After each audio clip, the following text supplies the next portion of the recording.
Inamin na rin kasi ni Maine Mendoza na nagagamit lang silang dalawa ni Alden Richards dahil nga sa estado ng kasikatan nila ay hindi malabo ito na mangyari. Katulad na lang ng kay Alden Richards dahil sa kaka-entertain niya at kabaitan sa lahat ng mga artista na nakikita niya, ito ay madaling maabuso. Kung matatandaan nyo, ay nagkautang ang mga kakilala ni Alden Richards sa kanya ng milyon-milyon. Ganyan kabait si Alden Richards, kung talagang magpautang ay wagas. At hindi na rin ito malalayo sa mga nakapaligid sa kanya, kahit sa mga kaibigan niya. Alam naman natin na iilan lang ang kaibigan ni Alden Richards na talagang totoo sa kanya. At ito ay ang mga kaibigan niya na dati pa. At taliwas naman ito kay Maine Mendoza na tila napakakonti lang ng kaibigan, ngunit mga totoo at loyal sa kanya, kaya hindi madalas maabuso si Maine Mendoza. Kaibahin ito ng kay Alden Richards dahil napaka-accommodating ni Alden Richards sa lahat ng babae, ay napagkakamalan ito na meron ng gusto o nandiligaw. Yan talaga ang problema. Dahil sa sobrang kabaitan ni Alden Richards ay napagkakamalang ito na meron ng ibang asawa, merong ibang pinakasalan, merong naanakan, at higit sa lahat, ito ay hindi totoo. Kaya kung tatanungin nyo ang buong Aldab Nation, lahat ng mga paninira kay Alden Richards ay hindi totoo. At alam ito ng buong Aldab Nation dati pa lamang. Ngunit ang mga bashers na walang kaalam-alam kay Maine Mendoza at Alden Richards ang mga nagpapakalat nito, yung mga hindi talaga kilala si Alden Richards. Kaya pag nakita nila si Alden Richards na nagbeso-beso man lang kay Kathryn Bernardo, ay iniisip na nila na ito ay merong relasyon at nagpakasal na. Ngunit iba ang Aldab Nation na talagang kilala si Alden Richards. Pag ito ay nagbeso-beso sa ibang babae, ay alam natin na ito ay paggalang lamang, na parang isang kapatid, parang isang kaibigan, at minsan ay parang mga magulang na rin. Yan ang kaibahan ng mga true-blooded Aldab Nation sa mga bashers, lalong-lalo na ang mga Katniel, na hindi naiintindihan ang tunay na pag-ibig dahil nga naman si Daniel Padilla at Kathryn Bernardo ay hindi totoo ang kanilang pag-ibig, kaya talagang naloko sila nito. Ibang iba talaga ito sa Aldab Nation dahil alam nila na ang pag-iibigan ni Alden Richards at Maine Mendoza ay talagang tunay at wagas. Handa na ngang aminin ni Maine Mendoza at Alden Richards ang kanilang relasyon dahil na rin ito sa mga bashers na walang tigil kung manira sa kanila. Isa lang dapat ang gawin ni Maine Mendoza at Alden Richards dito. Ito ay ang aminin na sa publiko, nang sa gayon ay matahimik ang mga bashers at hindi na magsimula ng mga fake news patungkol kay Alden Richards at Maine Mendoza dahil alam naman natin kung ano ang totoo. At ito ay pinagmamalaki ni Alden Richards at Maine Mendoza noon pa man. Ngunit bakit hindi nga ba sila umaamin ng tahasan ngayon? Ito kasi ay nakasaad din sa kanilang kontrata.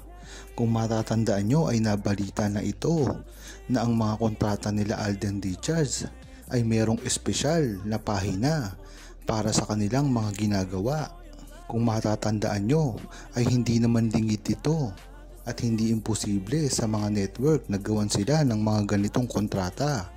Kung matatandaan nyo ay nasa kontrata din ito ng mga ibang artista ng GMA ang hindi nila pag-amin sa publiko. Ngunit mababalitaan mo na lamang na ito ay meron ng anak at mga asawa, katulad na lang ng kay Mark Heras.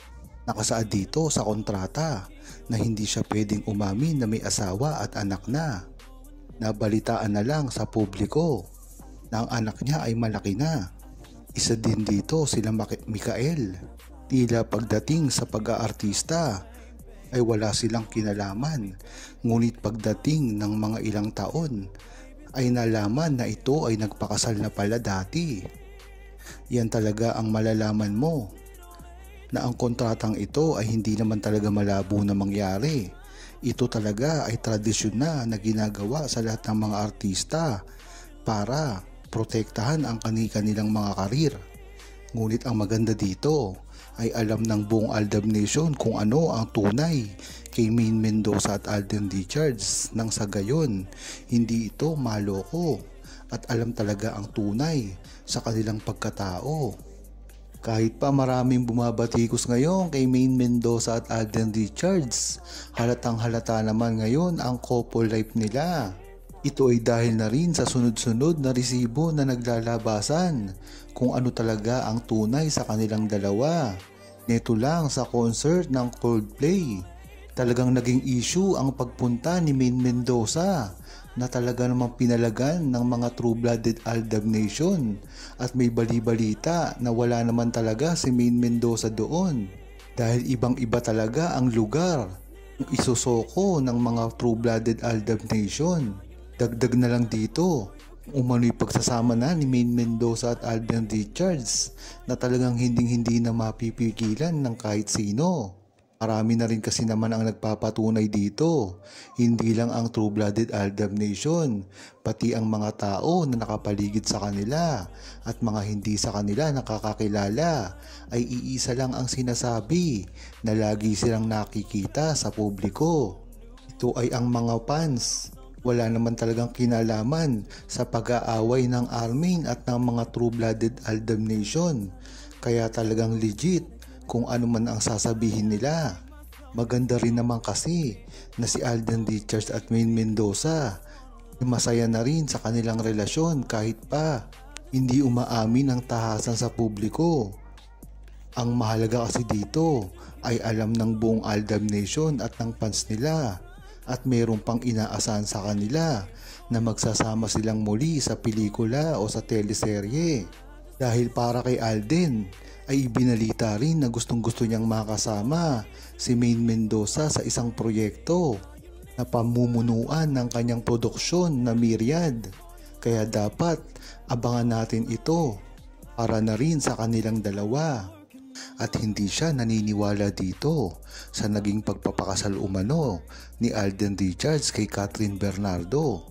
Ngunit sinabi rin ni Maine Mendoza na pabor siya sa tambalan ni Alden Richards at Catherine Bernardo.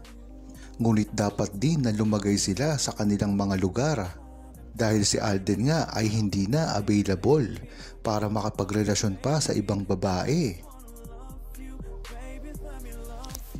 Huwag kalimutang mag-subscribe, comment at i-like ang video na ito.